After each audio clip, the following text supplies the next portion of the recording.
Thank you. And Sydney as well. Thanks.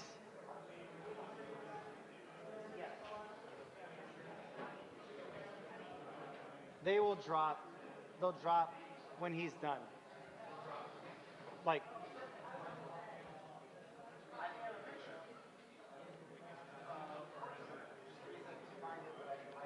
audio check, audio check.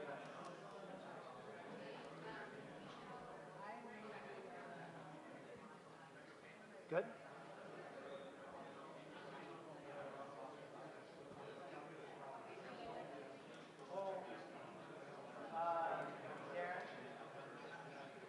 Thank you. We'll go over this again, but the headsets on the chairs, English is channel 1 and Hindi is channel 2. When President Biden is speaking, we translate it into Hindi on channel 2. When Prime Minister Modi is speaking, it will be translated into English on channel 1.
Ladies and gentlemen, if I can have your attention, please, for the headsets on your chairs.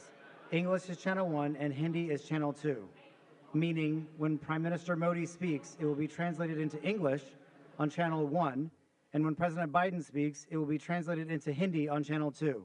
Thank you.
Distinguished guests, please take your seats and silence your cell phones.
distinguished guests, the President of the United States and the Prime Minister of the Republic of India.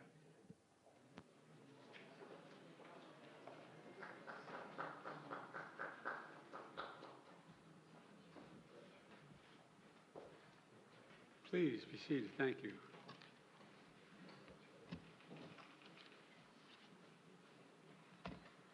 Well, good afternoon. The Prime Minister and I have just finished a very productive meeting. And the Prime Minister, I know you've got to go up to Capitol Hill very soon and to address the joint session of Congress. It's a testament to the strong and enduring and thoroughly bipartisan support that exists all across the United States for the friendship and partnership between India and the United States that they're anxiously waiting to hear you up on Capitol Hill. A partnership that is among the most consequential in the world, that is stronger, closer, and more dynamic than any time in history. Mr. Prime Minister, we've met many times over the past few years, most recently in Hiroshima at the G7 summit, and each time I was struck by our ability to find new areas of cooperation. Together, we're unlocking the shared future of what I believe to be unlimited potential. And with this visit, we're demonstrating once more how India and the United States are collaborating on nearly every human endeavor and delivering progress across the board. From designing new ways to diagnose and treat illnesses like cancer and diabetes, to collaborating on human spaceflight, including sending an Indian astronaut to the International Space Station in 2024, to accelerating the global clean energy transition and tackling the climate crisis we face, to harnessing our shared expertise on critical and emerging technologies like quantum computing and artificial intelligence, to ensuring they are not used as tools of misinformation and oppression. We are doubling down on our cooperation to secure our semiconductor supply chains, advancing Open RAN telecommunications networks, and growing our major defense partnership with the more joint exercises, more cooperation between our defense industries, and more consultation and coordination across all domains. Our economic relationship is booming. Trade between our countries has almost doubled over the past decade to more than $191 billion, supporting tens of thousands of good jobs in both India and the United States. Add to that, 1 million American jobs across 44 states will be supported by the purchase of more than 200 American-made Boeing aircraft by that Air India is announcing earlier this year. And with this visit, Indian firms are announcing more than $2 billion in new investments in manufacturing, solar in Colorado, steel in Ohio, and optic fiber in South Carolina, and much more. Further proof that America's manufacturing is back. We're expanding educational exchanges for our students, building on the record 125,000 student visas for Indians to study in the United States we issued last year, and opening new consulates that's going to make it easier for our people to travel, work, and collaborate together. On the issues that matter most and that will define the future, our nations look to one another, including on critical regional and global issues. And today, we also talked about our shared efforts to mitigate the humanitarian tragedies unleashed by Russia's brutal war in Ukraine and to defend the core principles of the UN Charter's sovereignty and territorial integrity. We discussed our work through the Quad and how India and the United States, together with Australia and Japan, can ensure the vital Indo-Pacific region remains free, open, prosperous, and secure. Through our new I2U2 grouping with Israel and the UAE, we're building regional connections to the Middle East and spurring science-based solutions to global challenges like food security and clean energy. And this year, under India's leadership of the G20, we're putting sustainable development at the center of the agenda. We're delivering meaningful action on low and middle-income nations including multilateral development bank reform, debt relief, and building resilient and equitable health systems. The bottom line is simple. We want people everywhere to have the opportunity to live in dignity. And let me close with this. Indians and Americans are both peoples who innovate and create, turn obstacles into opportunities, who find strength in community and family, and who cherish freedom and celebrate the democratic values of universal human rights which face challenges around the world and in each of our countries, but which remain so vital to the success of each of our nations. Press freedom, religious freedom, tolerance, diversity. India now has the most populous country, is now the most populous country in the world. It's a democracy. We understand that it is the brilliance and the backbone of our people, as diverse and talents and traditions that make us strong as a nation. It's democracies that do that. We see that so clearly here in the United States, where a vibrant Indian American community of more than 4 million strong contributes every single day to the writing of the future of our nation. Indian Americans of every background and faith, representing the full diversity of India, are pursuing their American dream while maintaining deep connections for their Indian heritage and families. That makes us all stronger. That is a cornerstone of this essential partnership between India and the United States. And that is why I know the friendship between our nations is only going to grow as we face the future together. Mr. Prime Minister, the floor is yours.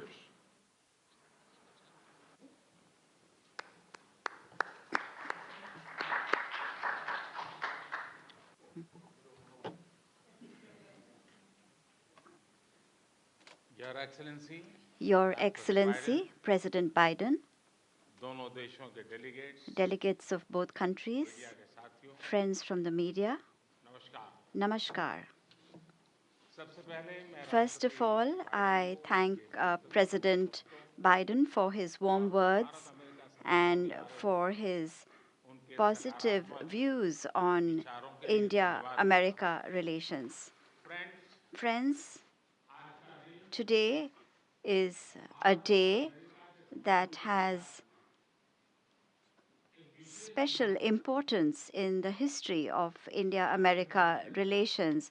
Our discussions today and the important decisions we have taken have added a new chapter to our comprehensive and a global strategic partnership. They have given it a new direction and a new energy. Friends, a trade and investment partnership between India and America is important not only for our two countries, but for the global economy as well. Today, America is India's biggest trade partner. We have decided to resolve long pending trade-related issues and make a new beginning. The initiative for critical and emerging technologies, ICET, has emerged as an important framework for our technical cooperation. By increasing our cooperation in fields such as artificial intelligence, semiconductors, space, quantum, and telecom, we are creating a strong and futuristic partnership. The decision taken by American companies such as Micron, Google, and Applied Materials to invest in India symbolizes this futuristic partnership. During this journey, I also had the opportunity to meet some other American CEOs, and in my discussions with them, I could feel their enthusiasm and their positive views about India. We both agree that to make our strategic technology partnership meaningful. It is very important that governments, businesses, and academic institutions come together in order to implement India and America's shared vision on clean energy transition. We have taken several important initiatives. These cover areas such as green hydrogen, wind energy, battery storage, and carbon capture. We have also decided that in the midst of global uncertainties, India and America will, as trusted partners, create reliable, secure, and resilient global supply chains and value chains as well. The close defense cooperation between India and America symbolizes our mutual trust and shared strategic priorities. Moving away from the old buyer seller relationship we had earlier, we have transitioned today to a relationship involving transfer of technology, co development, and co production. The decision taken by General Electric to manufacture engines in India through transfer of technology is a landmark agreement. This also opens up new job opportunities in both countries. This will give our defense cooperation a new character in the times to come. The defense industries and startups of both countries are important partners in this cooperation. Bringing them together is the key objective of our defense industrial roadmap. In the area of space science and technologies, we have had long standing cooperation. By taking the decision to join the Artemis Accords, we have taken a big leap forward in our space cooperation. In fact, in short, for India and America partnership, even the sky is not the limit. Friends, the most important pillar of our relations is our people to people ties. More than 4 million people of Indian origin today make significant contribution to the progress of America. In fact, just this morning, the large number of Indians that gathered at the White House demonstrates that the Indian Americans, in fact, are the real strength behind our relations. In order to further deepen these relations, we welcome America's decision to open consulates in Bengaluru and Ahmedabad. Similarly, we will also open a new Indian consulate in Seattle. Friends, in our meeting today, we discussed several regional and global issues. Peace and security in the Indo-Pacific is a common priority. We agree that the development and success of this region is important for the entire world. We shared our views to enhance coordination with all countries in this region along with our Quad partners. India and America stand shoulder to shoulder in the fight against terrorism and fundamentalism. We were in agreement that concrete actions are needed in order to end cross-border terrorism. The COVID pandemic and the Ukraine conflict have afflicted the countries of the Global South in particular. We believe that in order to resolve these problems, it is absolutely imperative for all countries to unite. From the very beginning of the events in Ukraine, India has laid emphasis on resolution of dispute through dialogue and diplomacy. We are completely ready to contribute in any way we can to restore peace. Under India's G20 presidency, we are laying emphasis on the spirit of one earth, one family, one future. We are lending a voice to the priorities of the global south. I thank President Biden that he has expressed support to my proposal of giving the African Union full membership of the G20. Friends, the core philosophy of all of our collective efforts is to strengthen democracy and democratic values and democratic order. Two of the world's largest democracies, India and America, can together make an important contribution to global peace, stability, and prosperity. I'm confident that based on these values, we will be able to fulfill the expectations and aspirations of not only the people of our two countries, but of the entire world. President Biden, thank you for the meaningful discussion today. This year, during the G20 summit, we are looking forward to welcoming you. This is myself, and all of India is looking forward to welcoming you to India. And as President has said, I do have another engagement after this. I need to address the Congress, so I do not want to take any more time. And I am going to stop here. Once again, President Biden, thank you very much. Well, the Congress is actually waiting and anxiously waiting to hear you.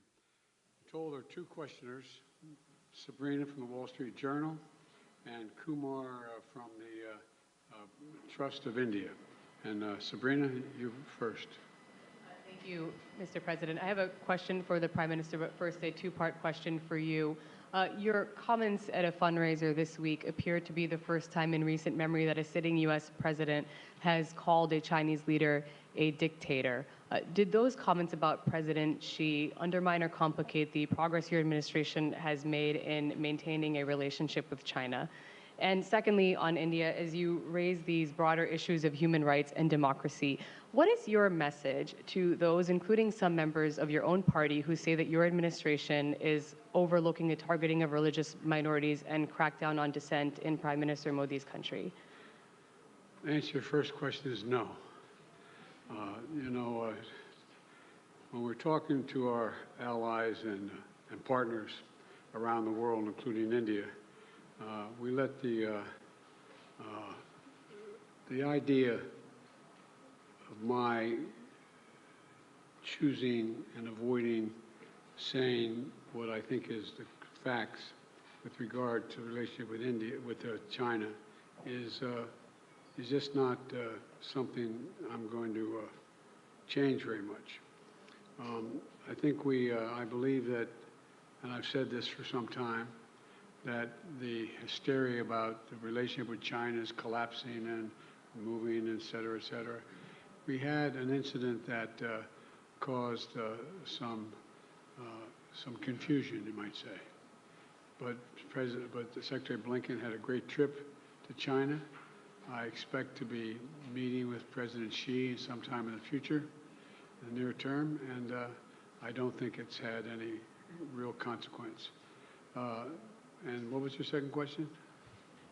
So as you raise these broader issues of human rights and democracy, what is your message to those, including some members of your own party, who believe that your administration is overlooking the targeting of religious minorities and a crackdown on dissent in India? Well, look, the Prime Minister and I had a good discussion about democratic values, and that's the nature of our relationship. We're straightforward with each other, and and we respect each other. One of the fundamental reasons that I believe the U.S.-China relationship is not in the space it is in the U.S.-Indian relationship is that there's an overwhelming respect for each other because we're both democracies. And it's a common democratic character of both our countries and our people, our diversity, our culture, our open, tolerant, robust debate. And I believe that we believe in the dignity of every citizen. And it is in America's DNA, and I believe in India's DNA, that the whole world has a stake in our success, both of us, in maintaining our democracies, makes us appealing partners, and enables us to expand democratic institutions around the world. And I believe this, and I still believe this. Mr. Prime Minister, India has long prided itself as the world's largest democracy, but there are many human rights groups who say that your government has discriminated against religious minorities and sought to silence its critics. As you stand here in the east room of the White House, where so many world leaders have made commitments to protecting democracy, what steps are you and your government willing to take to improve the rights of Muslims and other minorities in your country and to uphold free speech?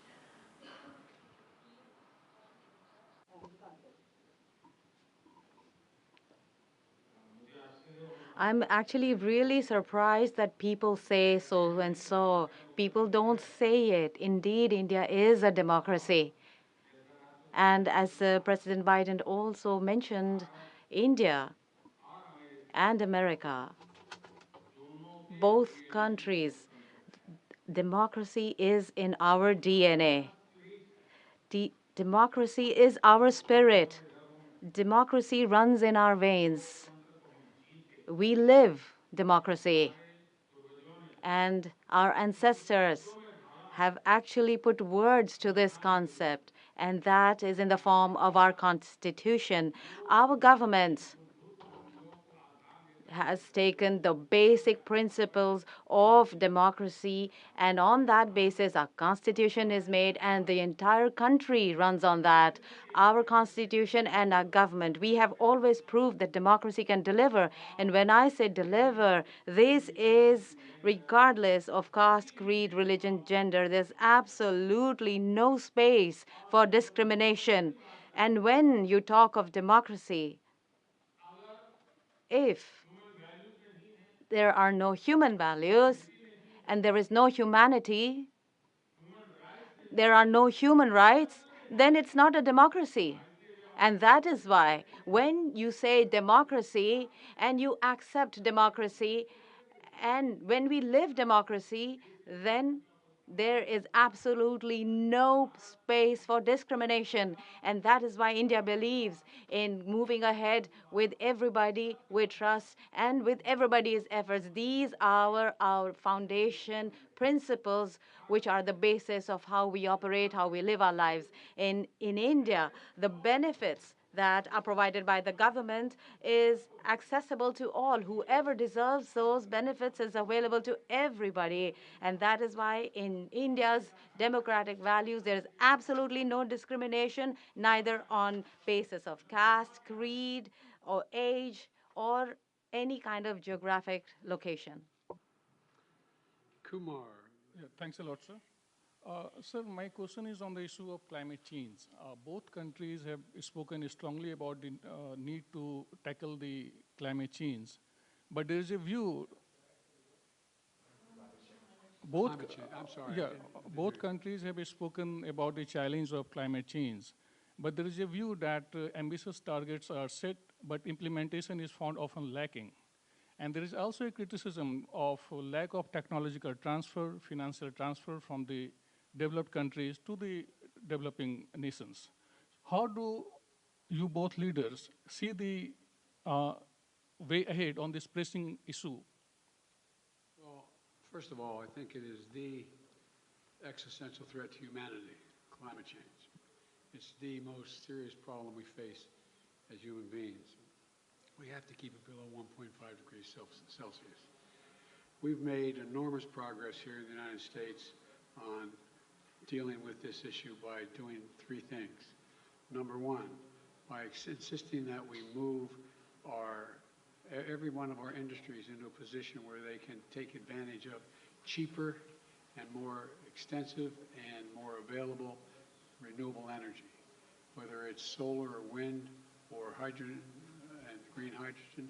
There's a whole range of things we've been working on. In addition to that, we find ourselves in a position that what we've done is that we have significantly reduced for example, I made a commitment that we were going to make sure that by 2030, 30% of all our land and sea and oceans were in conservation, could not be developed. We're well on our way to doing that, and that's also absorbing carbon from the air as a consequence of that because of the conservation.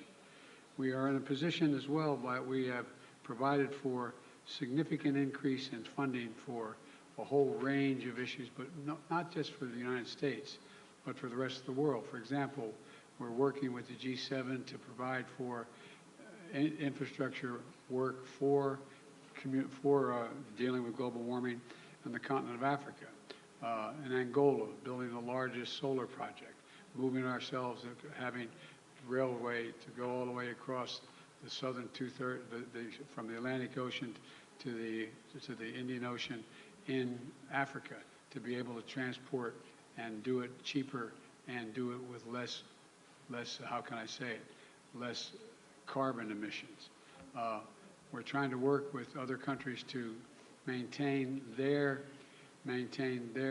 carbon sinks so they don't have to develop them like we did in causing pollution.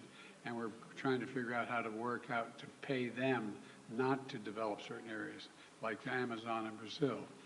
But there's a lot of technology that's available that we're sharing and we share with one another. We've learned how to do solar energy, which is considerably cheaper than it is for fossil fuels. The same way dealing with not just solar, but dealing with wind. And so there's a lot of technology that we've developed, and we're well on our way, I think, to meeting the commitment we made that we made in Paris. And we're prepared to share all of that with India that has a desire to do the same.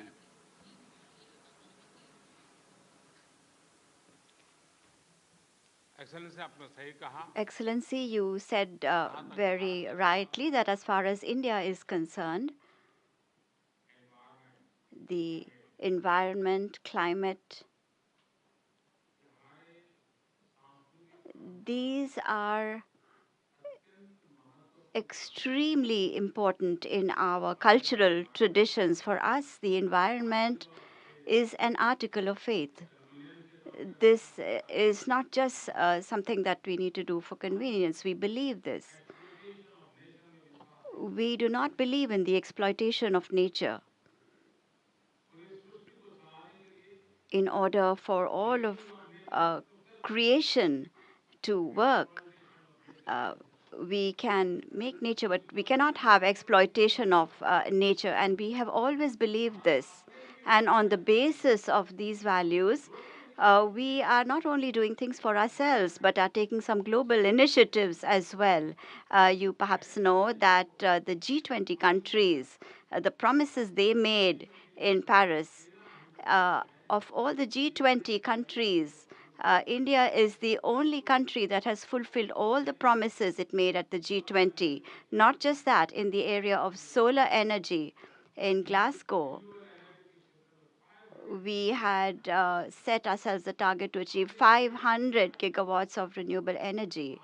By 2030, we have set ourselves the target to make Indian Railways net zero. And you must understand the scale of Indian Railways. When we talk about Indian Railways, it means that every day the entire population of Australia travels in our wagons, in our railway wagons, on our trains. And we have set ourselves the target to achieve net zero for our railways. We have also set ourselves targets for solar energy, for ethanol.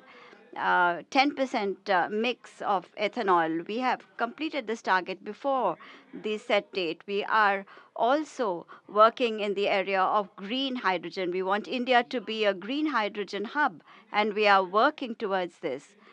In the International Solar Alliance has been launched by India, and many countries have joined it and are working with India. The island countries, we have helped them in the area of solar energy so that they have now got a new confidence that we are with them in their efforts to fight climate change. And we will not only fulfill our responsibilities, but we will also help you in the area of climate change. We have seen that due to natural calamities, people talk about the death of people, no doubt, when there are natural disasters, but there is a lot of destruction of infrastructure as well.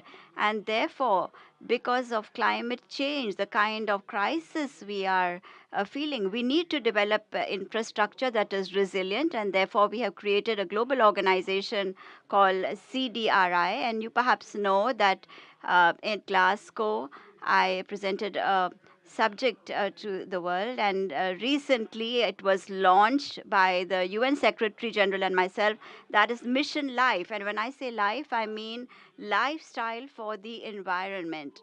Therefore, every individual must live his life in a pro-environment, a pro-development way, and we are working towards this, and I am sure that whatever work India has started in all these areas, not because India has adversely affected the environment of the world. We are doing this because we have a concern for future generations. We do not want to give our future generations a world that make life difficult for them. And therefore, as a global responsibility, India has not caused any problems to the environment. However, we are playing a leading role in contributing in a positive manner as far as prosperous countries are concerned. There's always been talk about technology transfer, financial support, and there are some countries that need to have technology transfer, financial support, and we hope that as soon as we can move forward in this area, we will be able to solve this challenge of climate change. Thank you very much. We have caused damage in the United States the way we developed over the last 300 years. And that's why I was able to convince my colleagues in the Congress to pass legislation, the largest climate fund ever in American and the world history, $369 billion. $369 billion to deal with the climate crisis. And we're doing it extensively now, and I think you're going to see significant progress. Thank you all very, very much. Mr.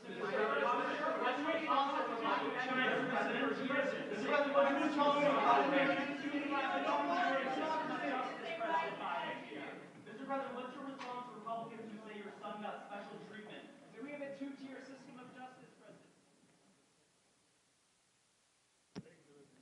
Distinguished guests, please remain in your seats until the official delegations have departed.